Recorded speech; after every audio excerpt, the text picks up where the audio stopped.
Gone are the days of pre-orders being special, when players would line up outside their local LGS just for a shot to put down hard-earned money to get that product on release day. Now we have the whole issue of new increased pricing. We have stores who don't have the cash up front to pay for the pre-orders. We have players who are savvier and smarter waiting to see what cards are in a set before they decide to pay for anything.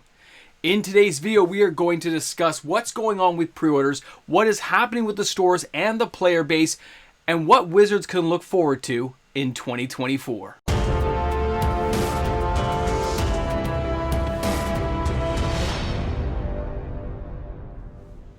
The easiest way to start this video is times sure have changed.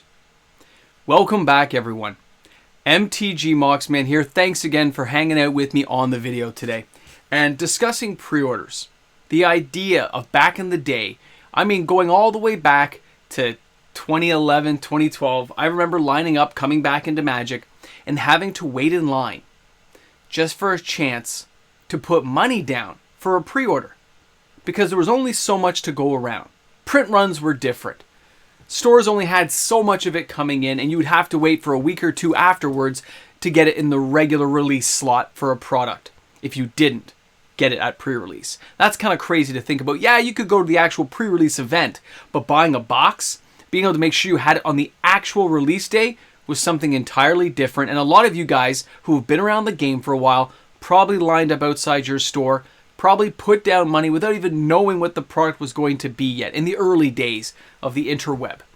It's interesting to see how things have come around because now we're going to have 2024 and we're going to start with Ravnica Remastered. Right after that is going to be the Murders at Karlov Manor. But there's something different about both of those sets that we haven't had to face before.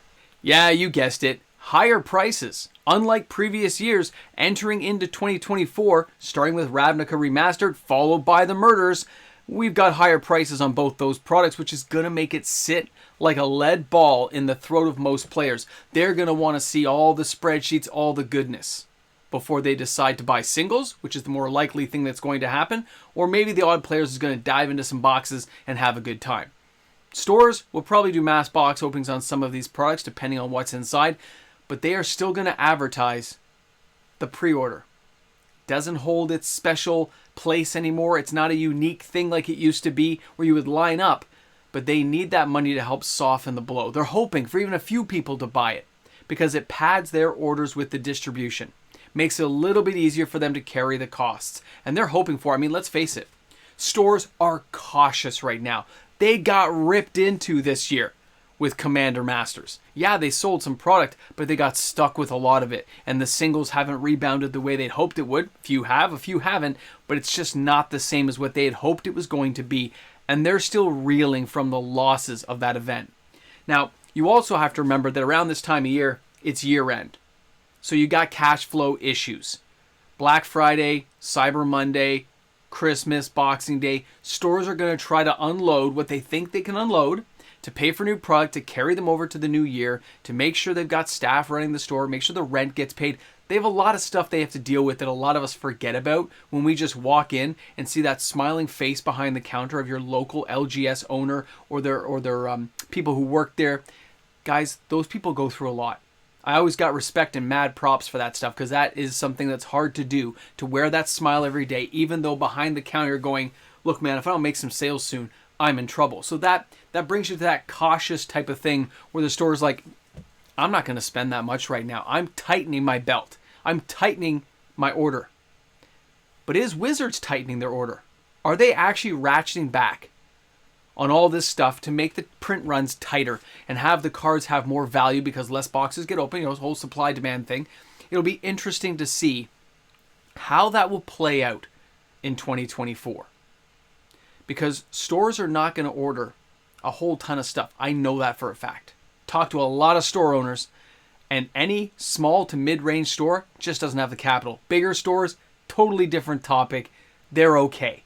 They can churn and burn a lot more than the smaller stores can in the market space that they're working within, which is small towns and some rural areas around it. They're happy if they get enough players for a draft night and an F&M, okay? Like, I understand that. but they're still part of the ordering chain.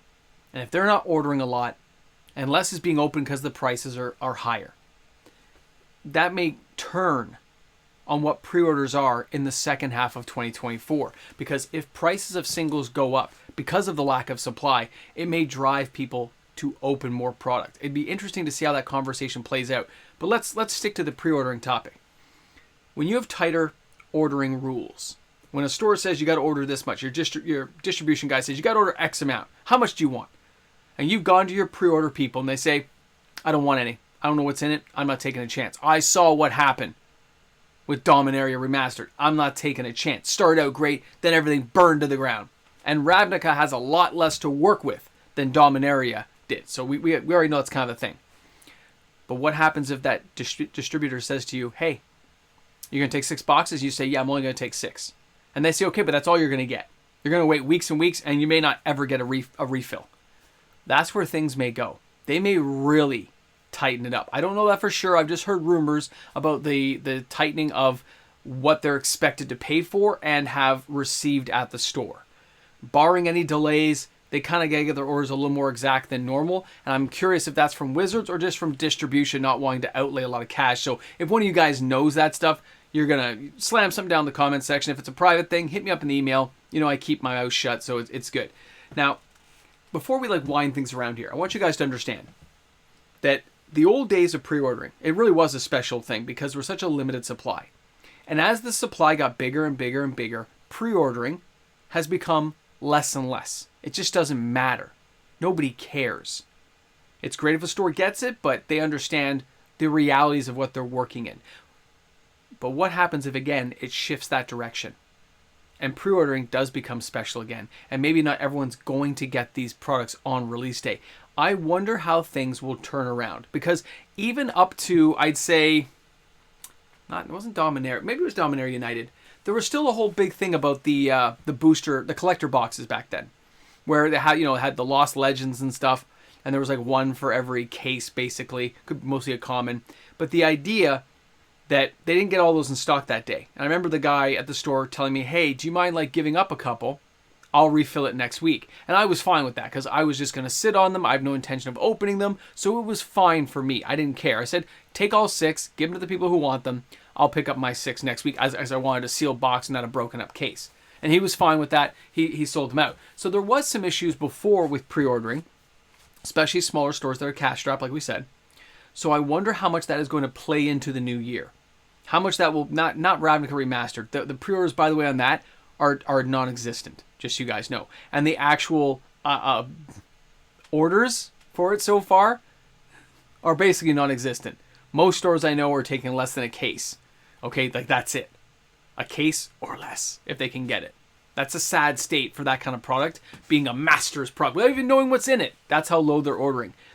And you go from those low orders, people barely ordering anything ahead of time now, to those days of standing in line with other players, talking about the product for an hour before you can even get the line moving at the store. The camaraderie of other Magic players discussing amazing possible combinations for new cards that are coming up, possible upcoming blockchain events inside the storyline, because usually there were 3 blocks back then, different types of products. It was kind of crazy to think about, and where we are now in Magic, where it's so far removed and so not special, it almost seems like it never really happened. And I think that's a sad state of affairs for Magic. I think Wizards lost something there when they kept kind of that exclusivity to how we did it before when ordering. I mean, the box toppers and the game day cards are all fantastic ideas when kept within a certain realm, but the idea of being able to talk with players and sit down and have those conversations is part of the game. Showing up your LGS and talking on game day about what's happening in the game, what's happening with these amazing cards, which ones they think will be useful, it's just one of those things you can't get back when you don't have a pre-release thing to go to. You don't talk about your pre-orders and stand in line and have those conversations. Either way, it's interesting to see how this is going to play out in 2024, how players and stores will adapt to how Wizards is doing things, and how tight things may become, if at all. It could all just be the rumor mill going for the sake of it churning. Who knows? Either way, I want to know what you guys think. Slam some comments down. Let me know what's happening at your local stores. Let me know what you guys think will happen in 2024. Let's get things rocking here on the channel. Thanks a lot for tuning in. That's all I have for today. I'll see you guys tomorrow. Hey guys, how's it going? Welcome to the end of the video. That's right, you're seeing the patrons go flying by here in the after credits. The amazing people who support this channel each and every day. And this is that chance every day where I get to say thanks. Welcome back to the Ramble Jamble. Where have you been? Why are you late? Explain yourself. Well, you got some nachos and cheese there. Respect. Guys, it is crazy to see you here at the end of the video. And I was talking about this with some friends. And we remember lining up from everything from Legends to the Dark, all the way through Revised, and even when I came back to Magic. Even for stuff like Theros, the original Theros, we had to line up outside the store. And they only took so many pre-orders, you're only allowed to buy so many boxes. It's crazy to think how far the game has changed over this period of time. The evolution of the game never ceases to amaze me because we've grown up in it. Some parts I think are much better, and sometimes I miss and get nostalgic on the things I helped, I think, create that sense of companionship, camaraderie, the idea of talking with other Magic players. I don't know. Well, I just think it's kind of missing now. It's kind of sad for me to think about that way. But it is still great to go to the pre-releases and have a good time, but it's that those moments you have to wait in line like an hour before. You have nobody's playing Magic outside, you're just sitting there talking. Crazy combinations, things you were doing. And now it just doesn't happen. So I'd hate to think if I didn't have a local LGS to go and spout off to, or have you guys on YouTube here where I can talk to you guys every day. Crazy stuff. Anyway, I gotta make some dinner. I got stuff to do. Just got back from work, and honestly, I gotta get changed, man. I'll see you guys soon.